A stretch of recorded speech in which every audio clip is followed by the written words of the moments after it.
Hey, Shalom, Shalom. Brother Ishar from Jim Mississippi Gulf Coast.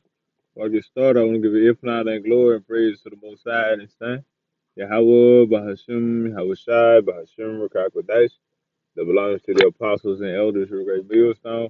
Peace and salutations to the Akim that's pushing this truth with all faith, righteousness, and sincerity to you. I say Shalom, all right? This is just a quick lesson through the Rakakwadash. I won't make it too long, but I'm praying, whole Lord, within His home, man. All right, just going into, man, I found the precept, man. From my previous lesson, the precept I was looking for, man. And I'm going to go on and get to it. It's Galatians 6 and 1. It says, Brethren, if a brother be overtaken in the fault, ye which are spiritual, restore such one in the spirit of meekness, considering thyself, lest thou also be tempted, right, man? For brother be overtaken in the fault, man. Brother might be swaying a little bit, you know what I'm saying? Brother might, need to be, pushed back on track, man. You know what I'm saying? Brother might be a little bit too down, a little too weak, man. You know what I'm saying? And you give that brother a charge, man. You give that brother a little bit more, some strength, man, for him to, lift his head up, man, and keep moving, man, grooving in the spirit and power of Yahweh by Shema Shai, all right? He said, "Ye which are spiritual, man." All right, we groove in the spirit and power of Yahweh by Shema Shai. We are spiritual, man. All right, we deal spiritual first, man. All right. It says, restore such a brother, man. Restore that brother, man. Help that brother, man. All right, with the scripture go into iron sharpen the iron, man. All right, sharpen the countenance of his friend, man. All right, his brother. You know what I'm saying? Sharpen up his countenance, man. Help his spirit, man. Help him out, man.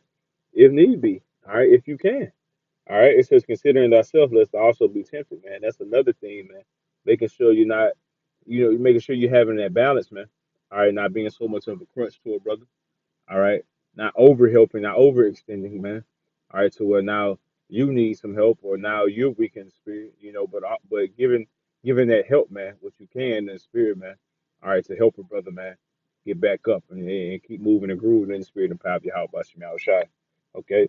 It says, bear you one another's burden, also so fulfill the law of Mashiach. You know what I'm saying?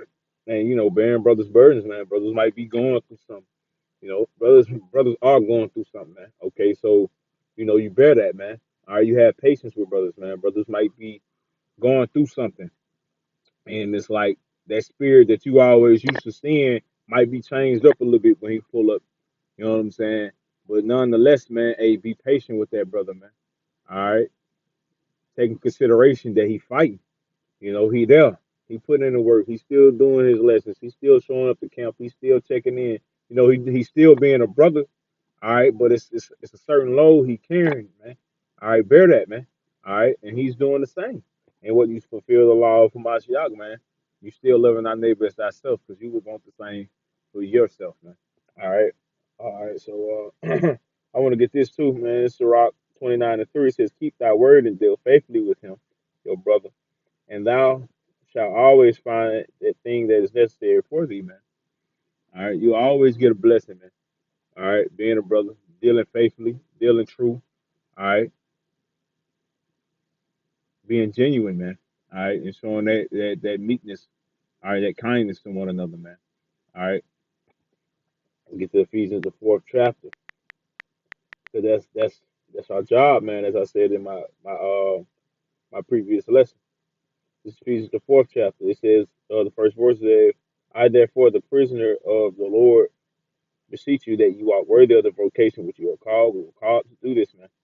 All right. It says with all lowliness and meekness. I just read in what Galatians the sixth chapter, man. All right, that's a meekness. That's a thing of meekness, man. All right, long suffering with bearing one another. All right. That's the thing, man, for bearing one another in love. It says endeavoring to keep the bond and the unity of the spirit and the bond of peace. All right. There is one body and one spirit, even as you are called, and one hope of your calling, one Lord, one faith, and one baptism. All right, so one power and Father of all, who is above all, through all, and in you all, man. All right, so just be mindful of that, man. When dealing with Akim, man, and hey, love thy neighbor as thyself, man. As the scripture say. Stand to close out and give infinite honor and glory and praise to Yahweh, Bahashim, Yahushai, Bahashim, Kakwadash. It belongs to the apostles and elders of the great millstone. Peace and salutations to the Akim that's pushing this truth without faith, righteousness and sincerity.